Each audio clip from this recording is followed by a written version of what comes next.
What? Now there's burbles and there's farts. What is up, guys? Welcome to Supercars of London and welcome to the 2018 Cupra Ateca. A couple of weeks ago, I revealed this car to you guys that it was going to be my daily sitting alongside the Lamborghini Murcielago. When I shot that video, this car was less than 60 minutes old in my not so capable hands, so I really didn't know that much about the car. Now I've had it, I've done around 600, 700 miles in it, and today I'm going to be picking up Alex from the train station, so I decided to pull over, bring you guys a little bit of an introduction to how this video is going to pan out and why I'm so excited, and hopefully by the end of this video I can answer a lot of your guys' questions about what is the Cupra Ateca like now that I've had it for a couple of weeks. Now, since having this car on my driveway, one thing that I've been really quite annoyed that I haven't captured is passenger reactions of this car for the first time, because Cupra is such a new brand. So many people walk into this car with zero expectations of what it's going to be like. They sit down, they go, actually this is pretty cool inside, and today that is what we're going to be doing with Alex. So I'm going to head over to the train station, collect him, we're going to go for a bit of a drive. Hopefully I can talk about some of the things that I've picked up that I like and dislike about the car, and capture Alex's all-important first impressions of the car when I flick it into Cupra mode and floor it for the first time. Even though there are two exits to this train station, the chances of him going to the wrong exit are greater than 50-50, because trains coming out of London are on the left-hand side of this train station, and I've come to the right-hand side because this is the official entrance and exit. Oh, yes, he's come here. Oh yes, perfect. Right, Alex is here. Here he is. I'm now going to unlock the car and welcome him. Welcome. Oh, thank you. Thanks for the VIP picker. Well, this polo in front is literally the most selfish parker ever.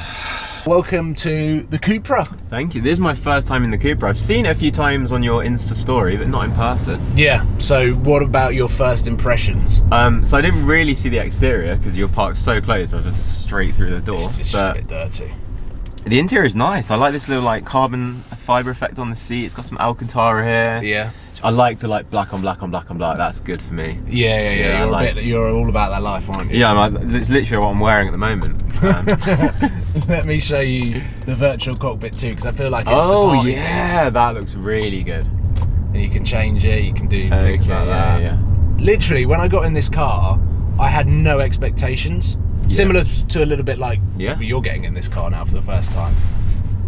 Oh, I like the panoramic roof as well. It's big, isn't it? Yeah. I'm like looking around and discovering new features. Yeah, well, how often do you get to do this?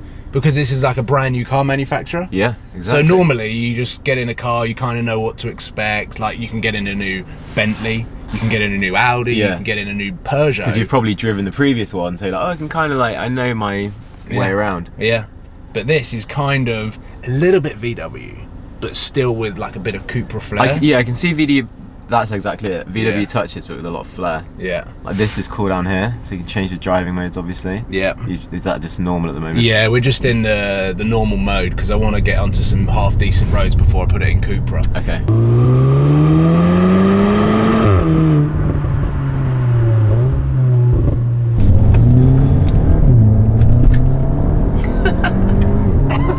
It got my stomach.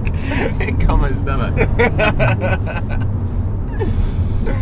Oh my god. And then you're caught up with the car in front. Yeah, so it's a I was going to say it's a wolf in sheep's clothing, but actually it does look quite aggressive from the outside. It does. I tell you what, I was in Miami Blue 718. We'd have that. Yeah. I reckon I could keep up with that on these roads. I think you'd be it's four-wheel drive. Yeah, exactly. So you've got way more grip. Gearbox is solid. The one thing that I've noticed is, in comparison to, let's say, a Golf R, the sound isn't quite as good in this. Oh, okay. Like, there's no like upshift farts as such. Oh yeah, there's not, is there? Because that's like the trademark of the Volkswagen Group DSG. They're like, the upshift. I can't work out whether it's because of the OPF filter that's been implemented in this car. Yes, maybe. But there's no real burbles. No, there's not, is there? There's no burble and there's no farts. Yeah.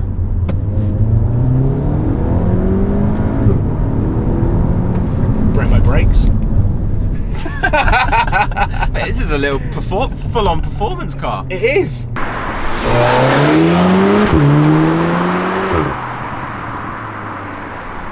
And you mentioned the Golf R there. I think one of the issues with the Golf R is they're just everywhere now.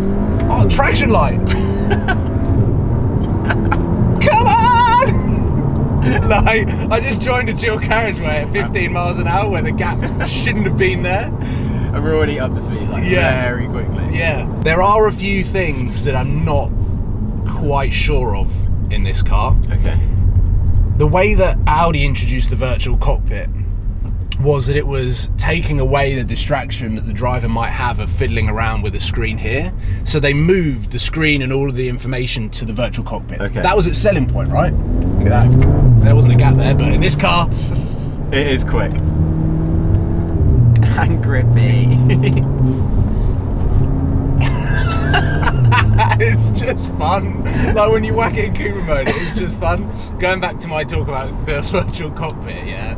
So Audi tried to take away the distraction of the center console, and they did a minimalistic design. Like, you know, on the R8, you've got like the aircon, and that's it. Yeah. But from a passenger point of view, you've got the controls down here if you want to change it. Yeah. I don't quite get why they still have a screen here in this car if they've got the virtual cockpit. Because it looks like there's things on this screen that you can't do on that screen.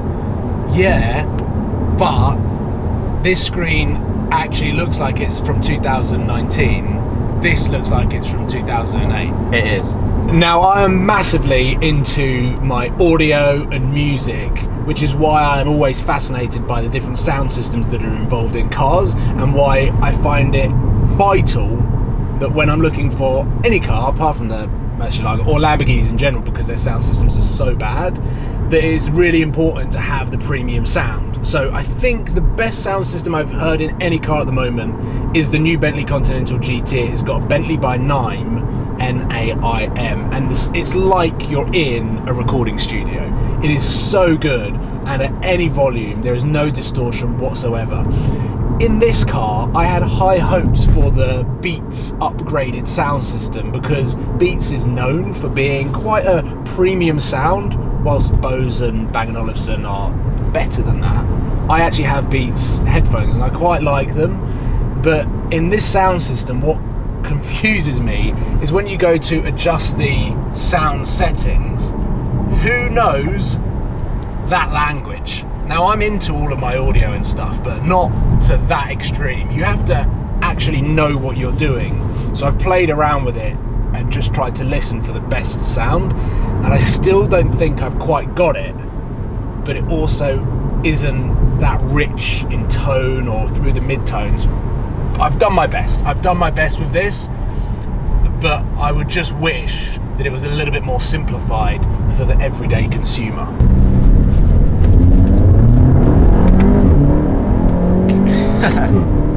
There are strong pull away. That was a fart that yeah. time. Is that maybe because the car's a bit warmer? I'm trying to see if there's burbles. What? Now there's burbles and there's farts. No, none. There's one. Let it change the gear by itself. Don't do it in manual, see if it.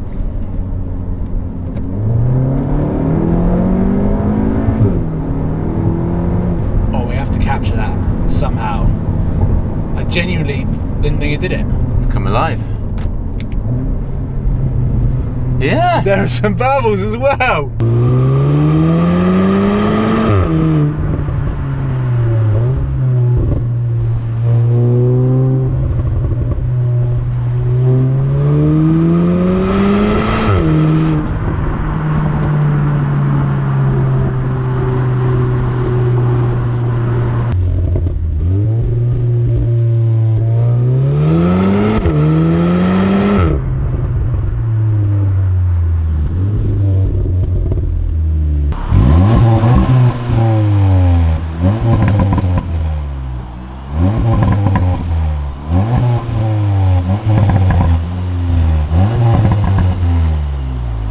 One thing that still gets me at this price point is how unique it is and how you can stand out, because the cars that we were driving, like I've seen an M3 Comp today, I've seen 2 M4s, I've seen F-Type, we've seen a bloody Lusso. Yeah.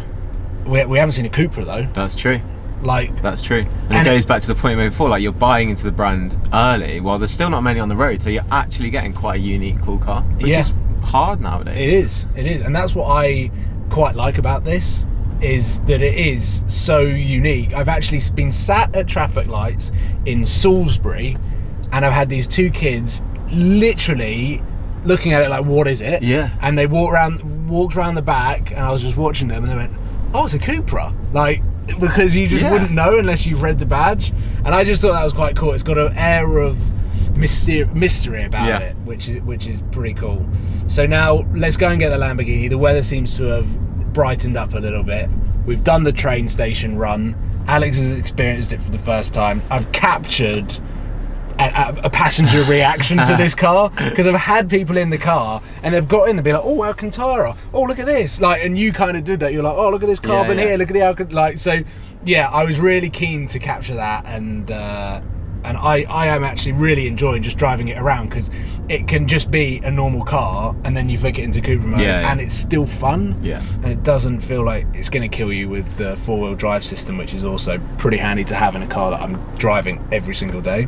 There you go. That is what the Cupra is like now, 600 miles in. I just wanted to follow up that first initial video with some more info for you guys as to what it's actually like, because there's just not that many videos out there. Of course. I think I'm the only one that's documenting what it's like to live with.